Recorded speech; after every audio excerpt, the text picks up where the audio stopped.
আসসালামু আলাইকুম প্রিয় দেশবাসী, আমি বাশার।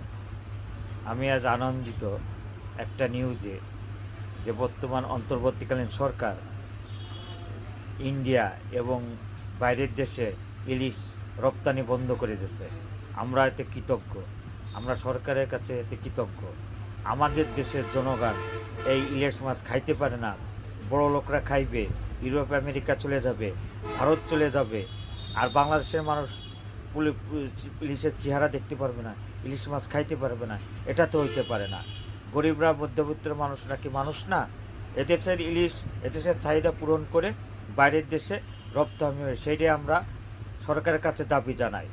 আমরা সরকারকে সমর্থন জানাচ্ছি, আমরা স্বাগত জানাইছি এই সিদ্ধান্তকে নিয়ে। এই ধরনের সিদ্ধান্ত আগের সরকার কোনোদিনও নেয় না, এজন্য আমরা খুশি। এই ধারাবাহিকতা যাতে সবসময় অব্যাহত থাকে